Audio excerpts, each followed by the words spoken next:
अस्सलाम वालेकुम everyone. Previous lecture में हम लोगों ने फंडामेंटल एनालिसिस की इंपॉर्टेंस समझी और फिर हमने फंडामेंटल एनालिसिस की जो दो अप्रोचेस हैं, क्वालिटेटिव अप्रोच और क्वांटिटेटिव अप्रोच, उनका ब्रीफ सा ओवरव्यू किया।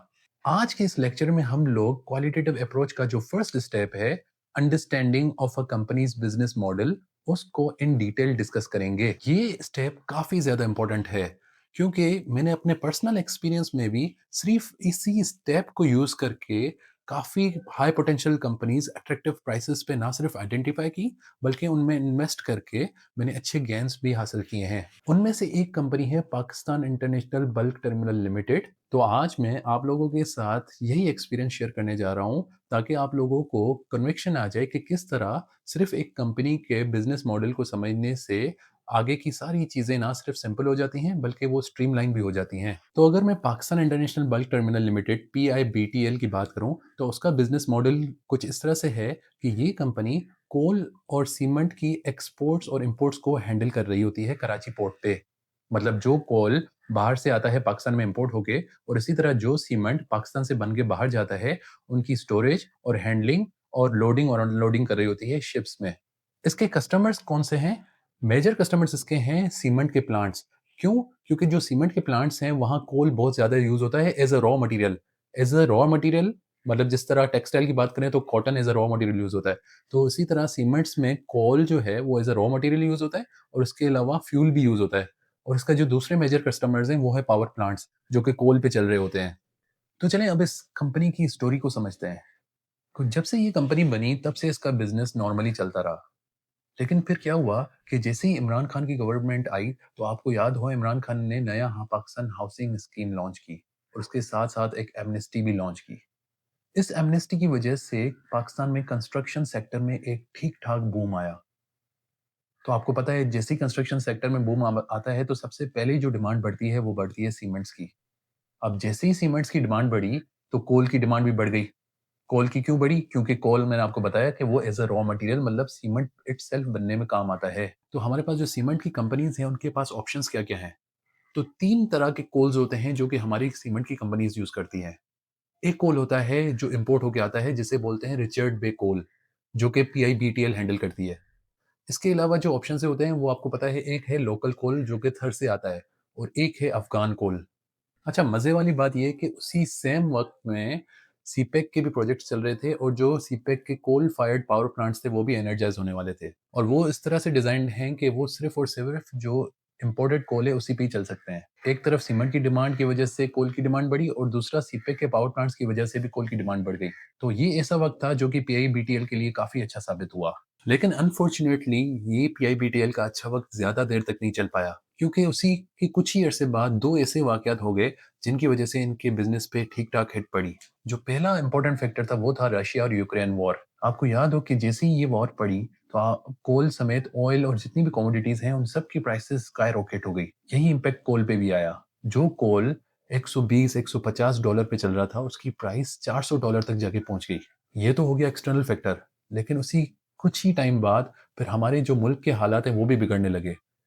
इस तरह बिगड़ने लगे कि हमारे इंटरेस्ट रेट जो कि 7% कोविड के बाद से शुरू हुए थे, वो 22-23% पे जाके 22% पे जाके पहुँचे।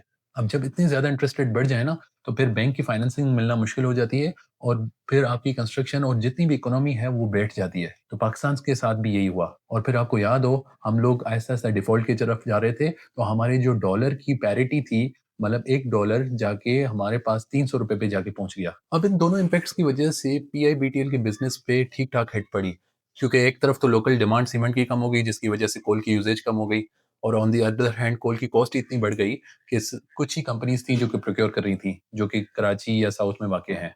और यही चीज़ फिर PIBTL के शेयर प्राइस में भी रिफ्लेक्ट हुई, जो कि तकरीबन 5 से 6 रुपए में भी ट्रेड कर रहा था। अच्छा, अब ये सब होने के बावजूद भी कुछ ही अरसे बाद क्या हुआ कि PIBTL के जो टर्मिनल है उसमें आग लग गई, जिसकी वजह से उसकी शेयर प्राइस और ज़्यादा कम होके तकरीबन 4 साढ़े 4 रुपए पे पहुंची। इस पूरे सिनेरियो के बाद उसका आया टर्न अराउंड। अब आएँ तो उस टर्न अराउंड को समझने की कोशिश करते हैं। वक़्त की अच्छी बात ये होती है कि वो कभी भी एक जैसा नहीं रहता। PIBTL के साथ भी ऐसा ही हुआ।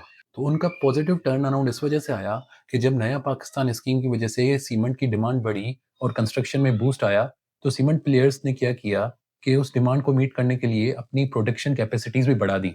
वो ये सोच बैठे कि शायद अब ये जो इंक्रीज़ इन डिमांड है, ये कंटिन्यूअस रहेगी, लेकिन ऐसा हुआ नहीं। उल्टा डिमांड बढ़ने के बजाय कम हो गई। तो जैसे ही डिमांड कम हुई, तो सीमेंट प्लेयर्स हिस्टोरिकली क्या करते आए, वो प्राइस वॉर में लग जाते थे। उससे होता क्या था कि सीमेंट की प्राइसेस कम हो जाती थी ताकि डिमांड इंक्रीज हो। इस बार उन्होंने ये सोचा कि इंस्टेड ऑफ प्राइस वॉर हम एक्सपोर्ट की मार्केट को एक्सप्लोर करते हैं, और ना सिर्फ वो एक्सपोर्ट की मार्केट को उन्होंने एक्सप्लोर किया, बट सक्सेसफुली काफ़ी ज़्यादा ऐसे प्रोजेक्ट्स उन्होंने एक्वायर कर दिए एक्सपोर्ट मार्केट में। तो आपको पता है कि पीआईबीटीएल सीमेंट को एक्सपोर्ट करने में भी हेल्प करता है। तो अल्टीमेटली इस एक्सपोर्ट्स की वजह से उनकी जो बिज़नेस का पोर्टफोलियो है वो इम्प्रूव होने लगा। फिर जैसे-जैसे वक़्त गुज़रता रह गया, तो रशिया और यूक्रेन वॉर में भी उस नॉर्मलाइज़ होती गई चीज़ें। ऑयल जो कि 100 से ऊपर ट्रेड कर रहा था, $100 से, वो भी नीचे आ गया। इसी तरह कोल भी, जो एक टाइम पे 400 तक टच कर चुका था, वो वापस नॉर्मलाइज़ होके 200, 150, और अगर आज की बात करें तो वो $90 पर टन पे ट्रेड हो रहा है। तो ये सारे फैक्टर्स मिलके इन्होंने पीआईबीटीएल के बिज़नेस को एनहांस कर दिया। तो जिस तरह पीआईबीटीएल का बिज़नेस इम्प्रूव होता गया, उसी तरह उसकी शेयर प्राइस भी इम्प्रूव होती गई। अगर हम रीसेंट टाइम्स की बात करें, तो एक तरफ तो कोल $90 पे ट्रेड कर रहा है, जो कि ऑलरेडी पॉजिटिव है। दूसरी तरफ हमारी जो लोकल कंस्ट्रक्शन डिमांड है, अब वो रिवाइव होना शुरू हो गई है।